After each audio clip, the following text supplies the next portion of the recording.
হ্যাঁ হাই, এই ভিডিওতে আমি আলোচনা করব শাকিব খান এবং জিতকে নিয়ে। এই সময় আমাদের ইন্ডাস্ট্রিতে প্লাস ওয়েস্ট বেঙ্গলে এই দুইটা ইন্ডাস্ট্রি যে খুব ভালো একটা পজিশনে আছে, অনেক বেশি গ্রোথে আছে, এরকম কিন্তু নয়। ওয়েস্ট বেঙ্গলে এখন যে কাজ হচ্ছে তার ভিতরে কিছু কাজ ওয়ার্ক করছে, আর বাকি সবই ফ্লপ, ডিজাস্টার, এভারেজ এরকম ভার্ডিক্ট পাচ্ছে। সেম আমাদের এখানেও কিছু কাজ ভালো হচ্ছে, বাট বেশিরভাগ কাজই কিন্তু খারাপ হচ্ছে। সো ওয়েস্ট বেঙ্গল বলি বা আমাদের ইন্ডাস্ট্রির কথা বলি, এই দুইটা ইন্ডাস্ট্রি খুব ভালো একটা পর্যায়ে নেই। একটা সময় ছিল, সেটা আমাদের এখানেও, সেটা ওয়েস্ট বেঙ্গলেও। এবার আসি শাকিব এবং জিতের বিষয়। দেখেন, আমি এখানে কম্পেয়ারে যাচ্ছি না যে শাকিব খানের থেকে জিত বেস্ট, জিতের থেকে শাকিব খান বেস্ট। প্রত্যেক সুপারস্টারেরই একটা খারাপ টাইম যায়, একটা খারাপ পিরিয়ড যায়। সেটা হয়তো এখন জিতের যাচ্ছে। জিতের প্রিভিয়াস যে কাজগুলো ছিল সেগুলো তেমন একটা ওয়ার্ক করেনি, বক্স অফিসে খুব ভালো একটা পারফর্ম করেনি। আর শাকিব খানের লাস্ট 2 থেকে 3টা ফিল্ম ভালো চলেছে। এর মানে এই না যে জিতের থেকে শাকিব খান বেস্ট, শাকিব খানের চেয়ে জিত বেস্ট। শাকিব খানের ক্যারিয়ারেও একটা বাজে টাইম গেছে, সে সেটা থেকে বের হতে পেরেছে, বাট এটা কিন্তু এখনো জিত পারেনি বা হয়ে ওঠেনি। বাট সুপারস্টারদের এইগুলো থেকে,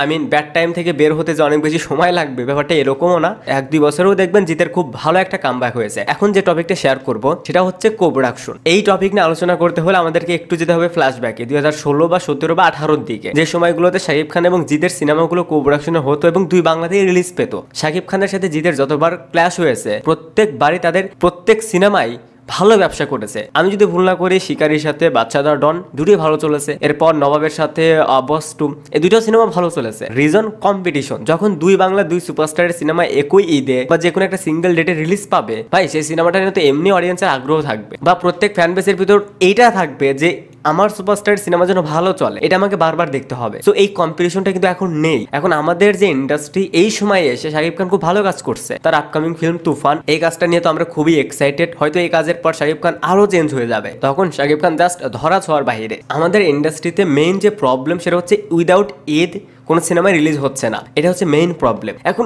এই প্রবলেমটা কিভাবে সলভ হবে? দেখেন, এটা আমার একান্তই আমার ওপিনিয়ন। আমার কথার সাথে আপনারা এগ্রি করতেও পারেন, নাও করতে পারেন, বাট আমার এটা ভাবনা থেকে ঈদ ছাড়াও সিনেমা হিট হবে, বাট সেটার জন্য তো দরকার অবশ্যই কম্পিটিশন। এখন আমাদের ইন্ডাস্ট্রিতে যারা রানিং কাজ করছে, তুফানের পর অনেস্টলি শাকিব খান ধরা ছোঁয়ার বাইরে চলে যাবে। তাকে কম্পিট করার মধ্যে বাংলায় আর কেউ থাকবে না। সো তার সাথে কম্পিটিশন করাইতে হবে সুপারস্টারদের, জিত বা দেবের। যদি ঈদ ছাড়া এখন একটা সিনেমা ভালো ব্যবসা করাতে চায়, তাহলে অবশ্যই দরকার কম্পিটিশন, যেটার জন্য দরকার শাকিব জিত, না হয় শাকিব দেব। এই কোপ্রোডাকশনের সিনেমা এখন আবার শুরু হচ্ছে। SBF রয়েছে তুফানের সাথে। আমি এখানে আরেকজনের কথা বলবো, আমি আরেকটা প্রোডাকশনের নাম নেব, জাস্ট মাল্টিমিডিয়া। ওনাদের টিমের যদি কেউ ভিডিওটা দেখে থাকেন, আমি ওনাদেরকে বলবো এসব পটু, জিন্টু, এসব সস্তা সিনেমা না বানিয়ে আবার আপনারা কোপ্রোডাকশনের সিনেমা শুরু করুন। জিতকে নিয়ে কাজ করুন, দেবকে নিয়ে কাজ করুন, একই সাথে 2 বাংলায় রিলিজ করুন। যখন থেকে এইটা আবার ভালোভাবে রান করা শুরু করবে, কোপ্রোডাকশন ভালোভাবে রান করে যাবে, যখন এই কম্পিটিশনটা আবার শুরু হবে, তখন যে কোনো ডেটে 2 সুপারস্টার সিনেমা রিলিজ করলে সেই সিনেমাগুলো চলবে,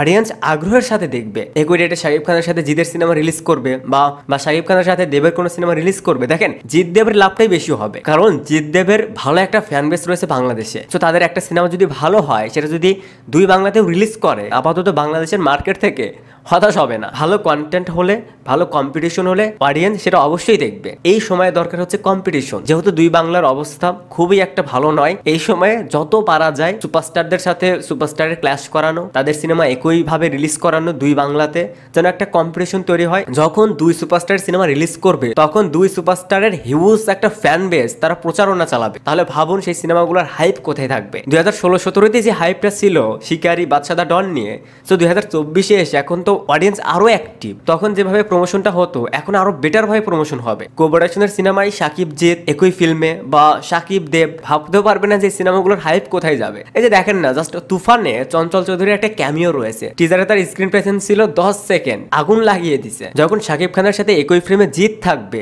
তখন সেই কাজটা কোথায় যাবে? তো আমার কাছে মনে হয় এটা শুধুমাত্র যে ওয়েস্ট বেঙ্গলের জন্য ভালো হবে বা আমাদের ইন্ডাস্ট্রির জন্য ভালো হবে এরকম না, এটা 2 ইন্ডাস্ট্রির জন্যই ভালো হবে। তো এই ছিল ওভারঅল বিষয়টা নিয়ে আমার ওপিনিয়ন। আপনাদের কি ওপিনিয়ন, বা আমার কথাগুলোর সাথে আপনারা অ্যাগ্রি কিনা, বা এটা নিয়ে আপনাদের পার্সোনাল কি মতামত, সেটা অবশ্যই কমেন্টসে জানাতে পারেন। Thanks for watching, by.